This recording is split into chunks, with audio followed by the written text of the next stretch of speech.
Pape Amar, président du Forum Initiative Citoyenne. Mais c'est le rôle normal d'un think tank.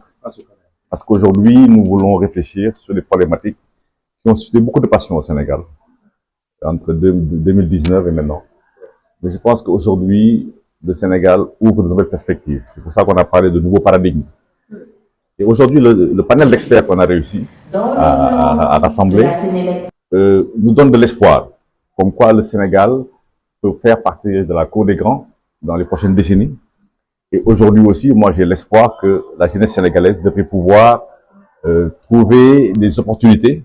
de développement et de croissance et aspirer à un meilleur bien-être. Et c'est pour ça que j'ai beaucoup aspiré à apprécier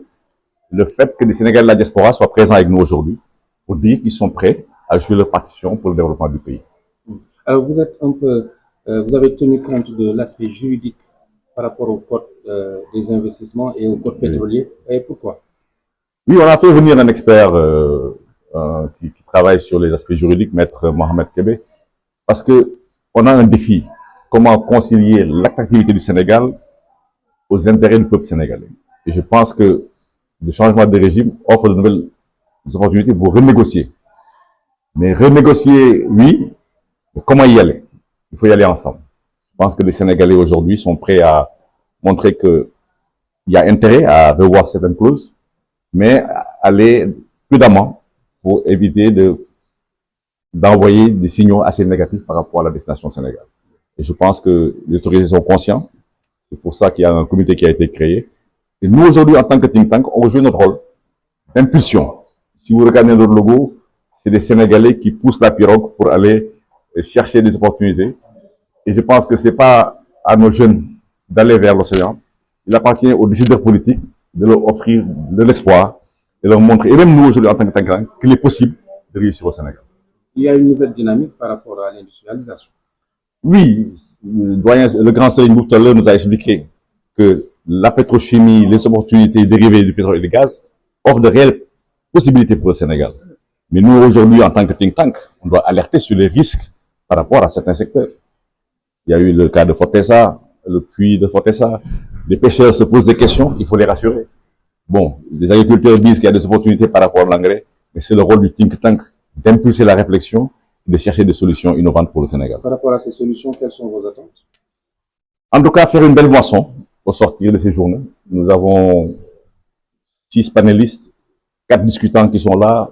Nous avions invité 125 personnes, nous avons reçu presque 90 qui sont présents. Je pense que le taux de retour et de présence des acteurs nous rassure. Et maintenant, c'est le défi du reporting et le mettre à la disposition des autorités sénégalaises que nous avons invités. Mais je pense qu'aujourd'hui, c'est une belle démarche par rapport à une action citoyenne. Je veux que les citoyens sénégalais jouent leur partition et ont leur mot à dire dans le développement du pays. Il est important que l'on puisse faire un point d'étape, voir quelle est la situation aujourd'hui, disons, de la préparation en fait de la mise en production, ce qui veut dire en fait qu'il faut faire un point de, disons, en fait d'actualité financière, quels sont les coûts réels en fait de l'exploitation, parce que ce sont des coûts qui vont déterminer, disons, le partage des ressources. Donc la première chose, c'est de pouvoir avoir une vision complète des coûts de production initiaux et de pouvoir par la suite en fait vérifier le timing, disons, en fait de partage des ressources. Donc c'est important en fait de pouvoir bien cadrer, si vous voulez, le processus opérationnel, disons, de partage des ressources. Donc ce sont des questions forcément en fait qui amènent les parties en fait à mieux se comprendre, à définir un cadre, disons, en fait de travail et puis surtout en fait de résolution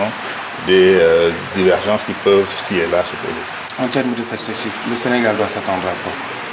Ben, déjà en fait à une croissance de sa production pétrolière et gazière. Nous sommes déjà en phase de démarrage en fait et on a eu l'heureuse surprise de voir que les prévisions initiales, disons d'environ 10 millions de barils en fait sont passées à quasiment en fait à 16 millions de barils, ce qui est quand même en fait une bonne performance de production. À cela s'ajoute le fait que nous avons également d'autres investissements en fait sur les champs pétroliers nationaux, notamment Yakar Teranga, qui est aujourd'hui en fait une belle perspective gazière. Donc le Sénégal aujourd'hui se positionne comme un acteur reconnu sur le continent africain dans le domaine en fait gazier et également en fait pétrolier, mais dans une moindre mesure. Ce qui veut dire que nous avons aujourd'hui des marges de développement de l'économie en fait intéressantes auxquelles il faudra ajouter toute la discussion sur le contenu local et la capacité du pétrole à pouvoir être un effet d'entraînement pour l'économie. Et qu'est-ce qu'il faut pour que le pétrole sénégalais ne soit pas une malédiction ou bien un syndrome hollandais, comme vous l'avez dit tout à l'heure? Oui, il faut simplement en fait que d'une part en fait que nous puissions tirer en fait un certain nombre d'enseignements de ce qui n'a pas marché ailleurs. Je crois qu'il y a eu tout un ensemble de discussions préparatoires, tant au plan législatif, en fait, par exemple le fait qu'il ne faille pas hypothéquer en fait les productions futures avant même qu'elles n'aient été produites. Ça, c'est déjà un principe de prudence, de sorte à ce qu'on puisse vraiment avoir une production qui soit en fait en adéquation avec les attentes en fait des régimes en place. Donc déjà de ce point de vue, c'est pas mal. Le principe, disons, en fait, de la dotation d'un fonds intergénérationnel, ça permet de mettre en place en fait des modalités d'investissement. Donc de façon générale, je crois que ce qui permet au Sénégal de pouvoir vraiment en fait tirer la leçon en fait des échecs ci et là enregistrés en Afrique, c'est le fait de pouvoir mettre en place un cadre concerté et une vision nationale en fait de l'exploitation. Et c'est de ce point de vue que l'ensemble des initiatives citoyennes, en fait, dont ce forum d'initiatives citoyennes, en fait, constitue un élément, disons, de plus-value en fait à la discussion sur les problématiques pétrolières et gazières. Les nouvelles autorités ont affirmé leur ferme volonté de négocier certains contrats dans ce secteur, combiné au fait que selon les prévisions qui sont passées de 11 à pratiquement 15 à 16 millions de barils, est-ce que ces négociations pourraient être bien vues par les investisseurs? Bon, vous savez, les investisseurs aujourd'hui, ils ont en fait l'œil rivé sur les tableaux de bord, en fait de production et les tableaux de bord financiers, qu'il puisse y avoir en fait des phénomènes d'adaptation des contrats à la réalité en fait des contextes n'est pas quelque chose de nouveau. Donc c'est une industrie qui a une expérience plus que centenaire dans la négociation et de toutes les façons l'État du Sénégal également a l'expérience un peu de tout l'acquis, disons en fait des négociations enregistrées en Afrique mais ailleurs dans le monde. Donc nous avons des professionnels qui sont outillés pour pouvoir en fait gérer de façon intelligente ces questions. Li ñu wax tey en fait ci wàllum pétrole ak gaz mooy que dañ nekk jamono boo xam ne dañu war a toog ak ñëpp waxtaan ci ba yëf yi leer ci boppi ñëpp moo tax en fait kuréel yu mel ni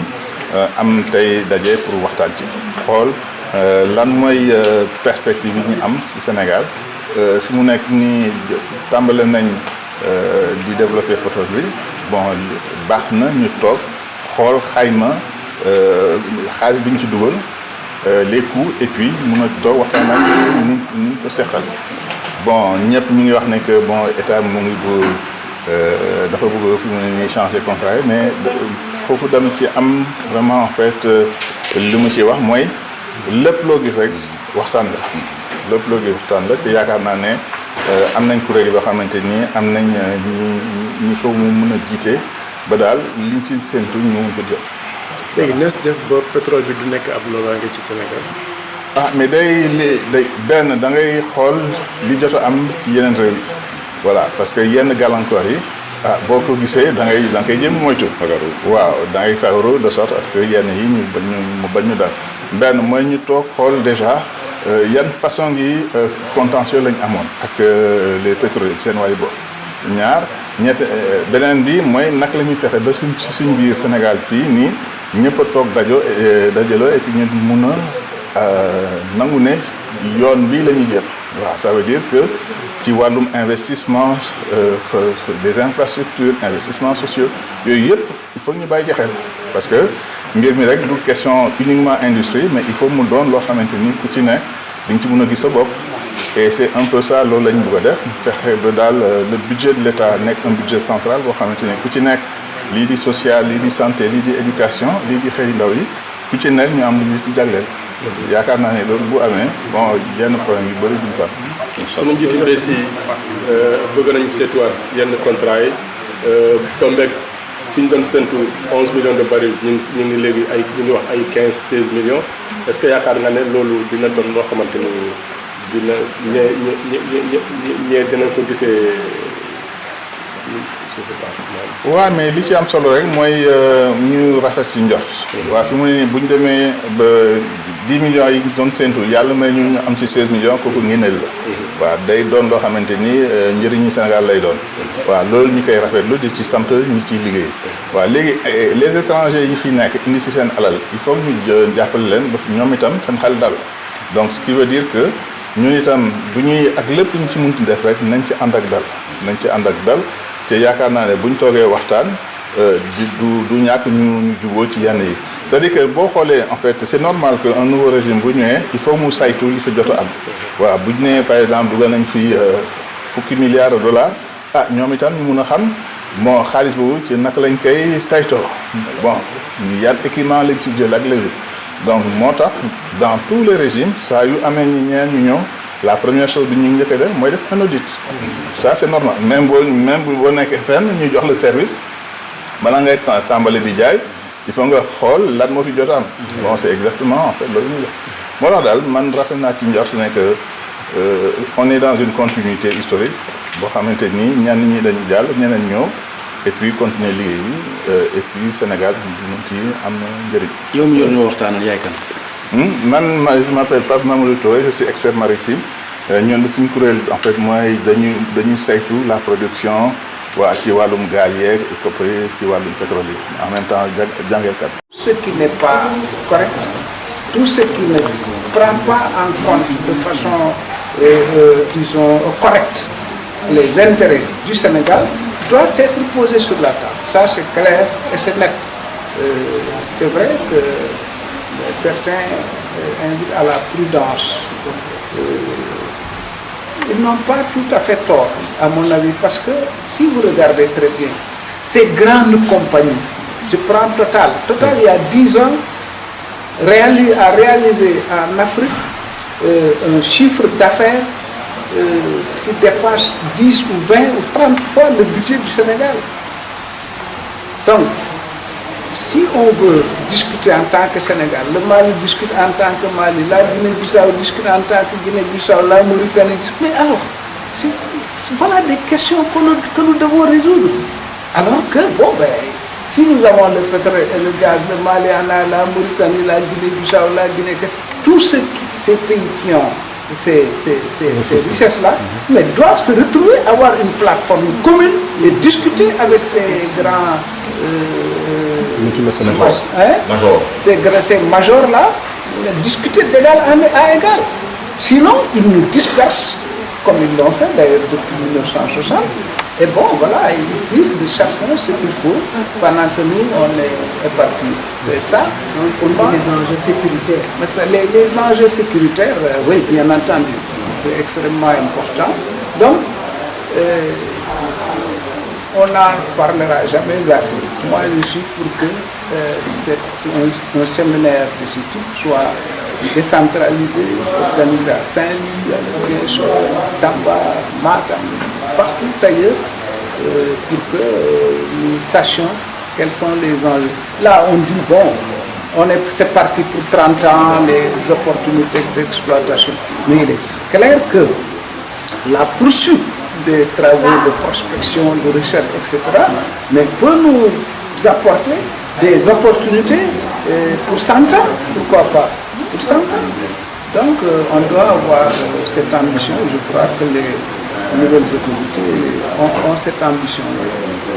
Ok. Question waaw kan mooy bismillah dañ ko tànn ci wàllu li nga xam ne moo di paradigme yu bees ci wàllu secteur gaz ak pétrole ban jàngat jam en tant que politique. waaw jërëjëf maa ngi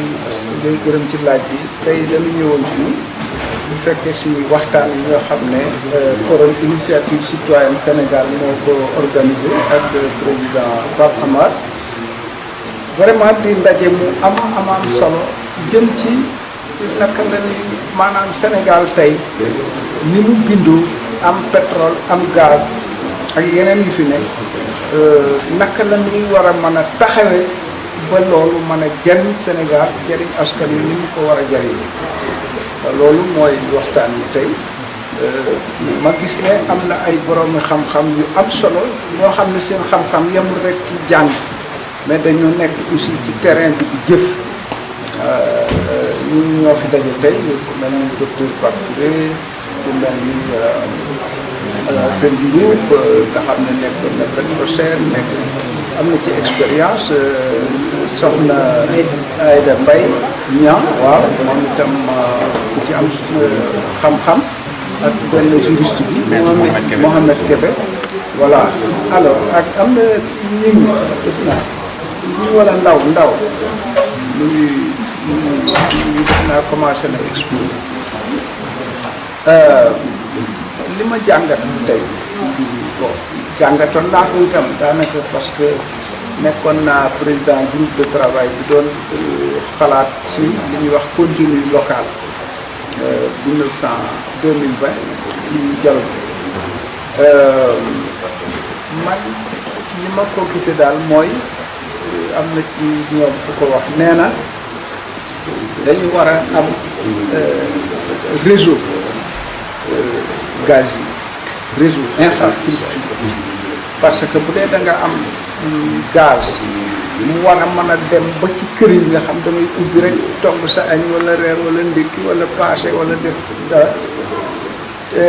te amul réseau amul infrastructure boo fa indi nga bëgg aussi am ay usines maanaam am secteur industriel bu am solo ay usines yu mag a mag nga xam ne loo bëgg liggéey mën nga ko fee liggéey boo amut électricité bu yomb ci njëg doo mën a dem ndax ku la gën a yomb électricité moo lay gën a mën a taxawal industrie buy dox ndax industrie day jël électricité kon gaz to power boobu ñuy wax maanaam jëlee gaz bi yóbbu ko mu doon électricité usine bi di ko mën a jariñoo kër gi di ko mën a jariñoo ñeneen di ko mën a jariñoo fokk nga am infrastructure kooku daal wax nañ ko te man jàpp naa ne lu am solo contenu local bi mooy fexe ba lépp jëm ci exploitation gaz beeg pétrole bi Sénégalais yi am ci maanaam wàll bu am solo boobu jamono xaw ma léegi fan la toll mais boobu jamono ñu ngi doon wax ci ñu war a jëlee hélicoptère yi benn compagnie hélicoptère bi war di dem ci géej bi am ñu fay jëlee di indi ci jéeri bi alors loolu bu fekkee ne borom alal yi ne dëkk bitim réew dañuy am 60% Sénégal am 40 par exemple kooku man defe naa ne war nañ ko mën a seetaan Sénégal dina mën naa am 60 mbaa lu ko li ci des am li ci des bu ko defee sénégalais yi aussi ñi nga xam ne dañu am ay entreprise ñuy wax effet papillon wala noonu effet voilà maanaam petite et moyenne entreprise bu ñu booloo ba am doole aussi am na ci yu bari yoo xam ne boo bëggee ñu am mbay duñ ko am te loolu itam foog ñu koy waxante ci suñu biir parce que dafay bëgg moom fi wéet moom rek kee wéet moom rek kee wéet moom rek kee wéet moom rek ku ci nekk néew doole ba pare ngeen bëgg a song loo xam ne il faut ngeen am doole pour man ko ay gérer ay hélicoptère yu dem ak dikk bagage yi dugg na fi génn na fi loolu fokk nit ñi mën a boole seeni doole yooyu di waxtaane nañ ko man defe naa ne am na solo problème mu autorité bi waxtaane nañ maanaam bi ñuy waxtaane loolu boobu jamono régime bële moo fi nekkoon maanaam dañ jàppoon ne Cospetrogaz war nañu mën a am benn haute autorité du gaz pétrole de l'énergie nga xam ne du nekk présidence de la république day am genre d'espèce autonomie yaakaar nañ ne loolu su amoon dina mën a gën a yombal liggéey bi ñuy rataxal ko fexe ko mu amal njëriñ sénégalais bon naa xaw ma affaire boobu en tout cas daal. sa gis-gis ci négociation contrat yi. sa gis-gis ci renégociation contrat yi. sa gis-gis oui waaw loolu laaj la bu am solo maanaam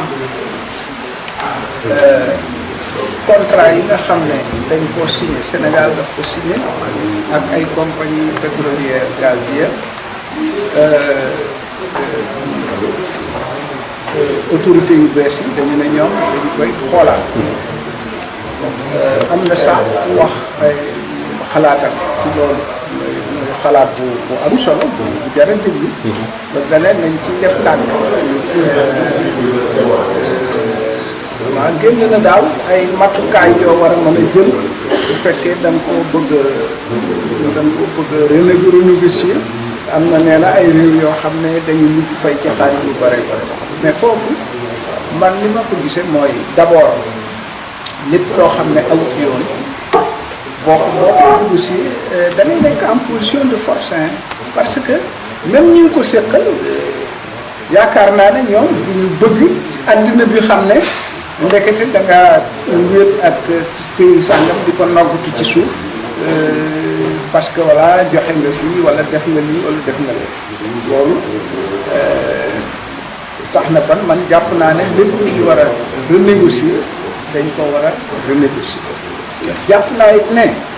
vraiment Afrique war na noo gën a bëgg suñu réew yi parce que quand même maa ngi wax sànq ci tubaab Total réalisé na fukki at ci ginnaaw jàpp ma montant mais ay milliards yoo xam ne ëpp na budget Sénégal lu mat fukki yoon wala ñaar fukki yoon wala fanweeri yoon ci Afrique rek wala Afrique sowu jant kooku boo bëggee négocier ak moom Mauritanie bëgg a négocier ak moom Guinée négocier Mali Burkina Niger et cetera tout sorti dinañ noggutu kii noggutu kii alors que bu nu àndee nekk def benn tànk daal di waxtaan ci suñu biir ba ne ñun lii la ñu jàpp moom la ñuy waxtaan ak les majors mais bu boobaa dinañ la déglu bu boobaa foo waroon a amee fukk wala ñaar fukk bu dee yow rek su ngeen àndee kenn ku ne dina mën a am 60 juróom fukk wala juróom-benn fukk wala juróom-ñaar fukk loolu itam liggéey la boo xam ne war nañ ko def kon daal maa ngi leen liggéey bu bare la ñu ngi lay sant di la gërëm jërëjëf